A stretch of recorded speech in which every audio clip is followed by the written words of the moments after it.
Hello बच्चों, let's read this question. This question says that when a fertilized egg E formed in the oviduct of a human female divides repeatedly to form an embryo, the embryo gets implanted in the thick and soft lining of the uterus.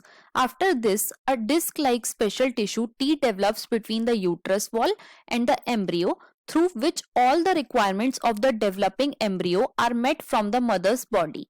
The embryo is connected to the tissue T through a string like structure S. तो basically ये जो question है ये एक paragraph type question है और हमें नीचे दिए गए क्वेश्चंस को आंसर करना है। अब अगर इस क्वेश्चन के मैं की कॉन्सेप्ट की बात करूं तो इस क्वेश्चन का जो की कॉन्सेप्ट है वो है बच्चों fertilisation and implantation. Let me write it over here. It is fertilisation and implantation. Implantation. अब देखो हम सबसे पहले एक पैराग्राफ को सिंप्लीफाई वे में लिख लेते हैं। तो क्वेश्चन में हमें गिवन है कि जो ई है वो एक फर्टिलाइज्ड एग है। ई क्या है? ये एक फर्टिलाइज्ड एग है जो कि फॉर्म होता है इन द ओविडक्ट। तो ये कहां पे फॉर्म हो रहा है बच्चों? ओविडक्ट के अंदर फॉर्म हो रहा है। ओविडक्ट को हम और क्या बोलते हैं? तो इसे हम बोलते हैं Fallopian tube. It is also known as Fallopian tube, right. अब ये जो फर्टिलाइज्ड एग है बच्चों ये रिपीटेडली डिवाइड कर रहा है और फॉर्म कर रहा है एम्ब्रियो। तो ये फर्टिलाइज्ड एग क्या कर रहा है? ये डिवीजन कर रहा है और ये जो डिवीजन होता है बच्चों ये बेसिकली होता है mitotic division. It is mitotic division और डिवाइड करके ये बना लेता है एम्ब्रियो। अब ये जो एम्ब्रियो है बच्चों ये जाके इम्प्लांट हो जाता है यूट्रस की लाइनिंग में। तो ये एम्ब्रियो क्या हो रहा है? ये इम्प्लांट हो रहा है यूट्रस की लाइनिंग में। यूट्रस की बेसिकली 3 लाइनिंग्स होती हैं, पेरीमेट्रियम, मायोमेट्रियम और एंडोमेट्रियम। तो जो एम्ब्रियो होता है बच्चों ये जाके एंडोमेट्रियम में इम्प्लांट हो जाता है, राइट। अब एम्ब्रियो के इम्प्लांट होने के बाद क्या हो रहा है? एक टिश्यू टी डेवलप हो रहा है। टी क्या है? तो टी जो है ये क्या है? ये टिश्यू है जो कि डेवलप हो रहा है बिटवीन द यूट्रस वॉल। किस किस के बीच में? यूट्रस वॉल एंड एम्ब्रियो के बीच में। और इस टिश्यू टी की वजह से ही एम्ब्रियो की सारी रिक्वायरमेंट्स जो हैं वो पूरी हो रही हैं from the mother's body, right. Embryo जो है ये कनेक्टेड होता है टिश्यू टी से through a string like structure जिसे हमने नाम दिया है एस। तो एस क्या है? ये एक स्ट्रिंग लाइक स्ट्रक्चर है जिसकी वजह से जो एम्ब्रियो है बच्चों ये कनेक्ट हो रहा है टिश्यू टी से। अब देखो क्वेश्चंस क्या क्या गिवन है हम वो पढ़ लेते हैं। तो क्वेश्चन ए में हमसे पूछ रहा है what is the other name of fertilised egg cell E. तो फर्टिलाइज्ड एग सेल जो होता है बच्चों इसे हम जाइगोट भी बोलते हैं, right. It is also known as zygote. तो बेसिकली होता क्या है कि जो फीमेल्स होती हैं बच्चों ये हर मंथ एक एग रिलीज करती हैं अपनी ओवरी से, राइट। और जो मेल होते हैं इनसे होता है स्पर्म। तो जब भी एग और स्पर्म का फ्यूजन होता है तो इनसे बनता है जाइगोट। तो एग जो होता है वो पहले अनफर्टिलाइज्ड होता है लेकिन जैसे ही वो स्पर्म के साथ फ्यूजन करता है तो बच्चों वो बन जाता है फर्टिलाइज्ड, राइट। तो इसीलिए जो फर्टिलाइज्ड एग होता है उसे हम बोलते हैं जाइगोट।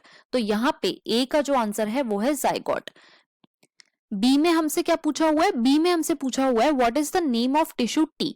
तो सबसे पहले तो देखो टिश्यू टी जो है ये एक डिस्क लाइक स्पेशल टिश्यू है जो कि डेवलप होता है between the uterus wall and embryo जिसकी वजह से एम्ब्रियो की सारी रिक्वायरमेंट्स जो है वो पूरी होती हैं।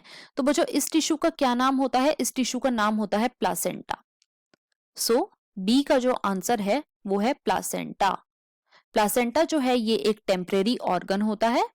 इट इज टेम्परेरी ऑर्गन जो कि डेवलप होता है between the uterus wall and embryo. तो यहां पे जो बी का आंसर है वो है बच्चों प्लासेंटा। सी में हमसे पूछा गया है name the string like structure S. तो स्ट्रिंग लाइक स्ट्रक्चर एस क्या है? सबसे पहले तो एस का फंक्शन देखो। एस क्या कर रहा है? ये एम्ब्रियो को कनेक्ट कर रहा है टिश्यू टी से, मतलब कि प्लासेंटा से, राइट। तो ऐसी स्ट्रिंग जो कि एम्ब्रियो को बच्चों कनेक्ट करती है प्लासेंटा से, उसका नाम होता है umbilical cord. It is umbilical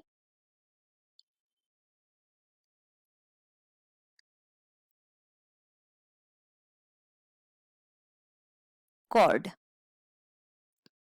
ये क्या करती है? ये प्लासेंटा को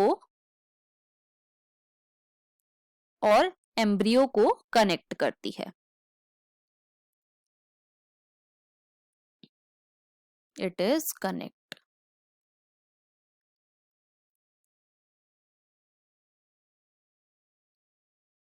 राइट। तो सी का क्या आंसर है? सी का आंसर है बच्चों अम्बिलिकल कॉर्ड।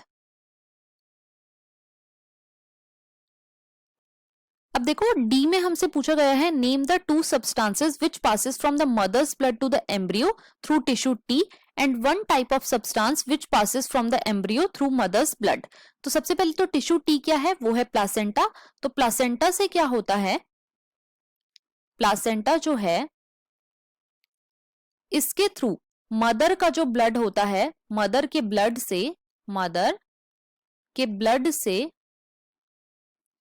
न्यूट्रिएंट्स मिलते हैं एम्ब्रियो को, और साथ ही साथ बच्चों उसको ऑक्सीजन मिलती है, राइट। तो ऐसे कौन कौन से दो सब्सटेंसेस हैं जो कि मदर के ब्लड से प्लासेंटा से होकर एम्ब्रियो को मिलते हैं? वो है बच्चों न्यूट्रिएंट्स और ऑक्सीजन, राइट।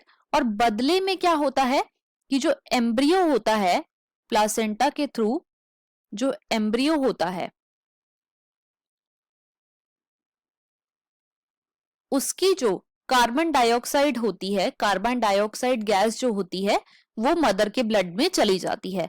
तो मदर के ब्लड से जाते हैं बच्चों न्यूट्रिएंट्स और ऑक्सीजन, और जो एम्ब्रियो होता है वहां से जो कार्बन डाइऑक्साइड है वो मदर के ब्लड में चली जाती है प्लासेंटा से होकर। तो डी में आ जाएगा nutrients, oxygen and CO2, right. E में हमसे पूछा गया है what happen to S when the baby is born Y. तो बेसिकली एस क्या है? एस जो है अम्बिलिकल कॉर्ड है, so S is umbilical cord. और ये जो अम्बिलिकल कॉर्ड है बच्चों, जब भी बेबी का बर्थ हो जाता है इसको कट कर दिया जाता है और इसको टाई कर दिया जाता है, राइट।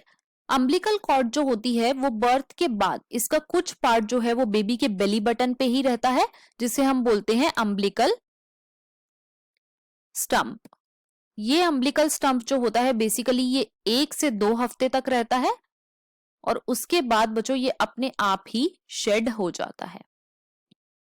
तो यहाँ पे हमने सारे क्वेश्चंस के आंसर दे दिए गए हैं। So this was all about the question. I hope you understood it well. Best of luck.